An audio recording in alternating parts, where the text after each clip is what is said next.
এমন স্বাদের খাবার জীবনে প্রথমবার খেলাম। তো গাইস, কোন স্বাদের খাবারের কথা বলছি পুরো ভিডিওটা দেখতে থাকুন, আশা করি সবই অনেক ভালো লাগবে। আসসালামু আলাইকুম গাইস, চলে এলাম রান্নাঘরে।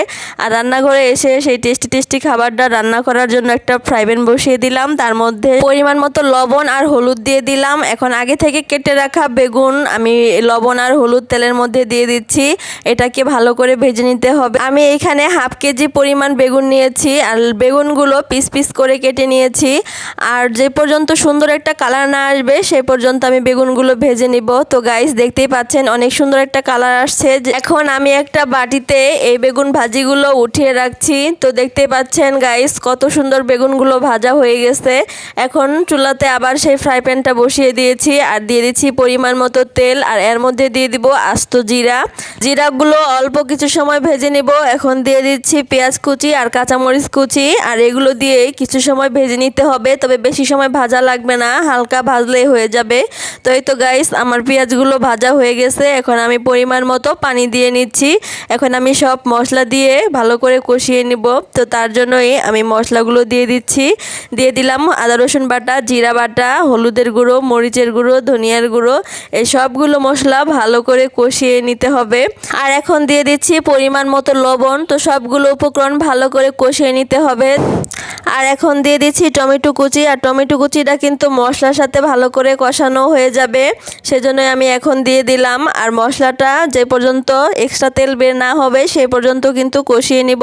তো তার জন্য আমি কিছু সময় ঢেকে রাখলাম। আর এই তো দেখুন গাইস, মশলাটা কত সুন্দর হয়েছে, ভালো করে কষানো হয়ে গেছে। এখন আমি এক সাইড করে নিচ্ছি।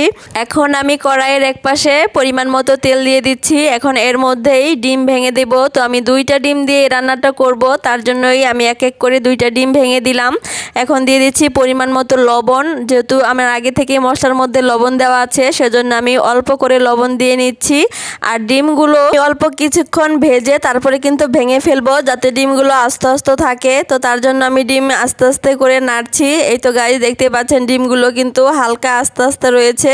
আর এখন আমি মশলার সাথে ডিমগুলো একেবারে মিশিয়ে ফেলবো, যাতে ডিম আর মশলা একসাথে মিশে যায়। আর রান্না করার সময় স্থানীয়মণি দৌড়ে এসে বলছে, আম্মু দেখো আমি নতুন গেঞ্জি পরেছি, আমাকে কেমন লাগছে। তো আমি তাকে জড়িয়ে ধরে বললাম, আম্মু তোমাকে অনেক সুন্দর লাগছে। তো সে দৌড়ে আবার চলে গেল। এখন ডিম আর মশলা একসাথে করে ফেলেছি। এখন এর মধ্যে দিয়ে দিব আগে থেকে ভেজে রাখা বেগুন। আর বেগুনটা দিয়ে মশলার সাথে আর ডিমের সাথে ভালো করে মিশিয়ে নিতে হবে। তো গাইস, একসাথে মিশানো হয়ে গেছে। এখন আমি অল্প কিছু সময়ের জন্য ঢাকনা দিয়ে ঢেকে কিছু সময় রেখে দিব। তো গাইস, কিছু সময় ফিরে এসে আমি ঢাকনাটা খুলে পরিমাণ মতো জিরার গুঁড়া দিয়ে দিচ্ছি। আর জিরার গুঁড়া দিয়ে ভালো করে নেড়েচেড়ে মিশিয়ে নিতে হবে। আর এই তো গাইস, আমার রান্নাটা পুরো কমপ্লিট হয়ে গেছে। দেখতে কিন্তু অনেক লোভনীয় লাগছে, তাই না? অনেক মজার একটা খাবার গাইস। এটাই হচ্ছে ডিম আর বেগুন দিয়ে মজাদার একটা রেসিপি। আপনারা কিন্তু চাইলে বাসায় এই রেসিপিটা করে খেতে পারেন। দুর্দান্ত টেস্টি একটি খাবার। তো আমরা সবাই মিলে খেতে বসে পড়েছি মজাদার রেসিপি দিয়ে। তো খাচ্ছি সবাই মিলে, অনেক মজা হয়েছে। এনামনি সানিহামনি দুজনেই খেতে বসে পড়েছে, এর সাথে আপনার ভাইয়াও খাচ্ছে, খেয়ে বলছে অনেক মজা হয়েছে।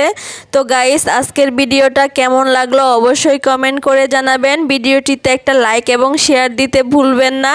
গাইস, আপনারা যদি আরও সুন্দর সুন্দর ভিডিও দেখতে চান তাহলে আমাদের পেজটি ফলো দিয়ে রাখবেন। আর ইউটিউব থেকে দেখে থাকলে আমাদের চ্যানেলটি সাবস্ক্রাইব করে রাখবেন। সবাই ভালো থাকবেন, সুস্থ থাকবেন। আল্লাহ হাফেজ।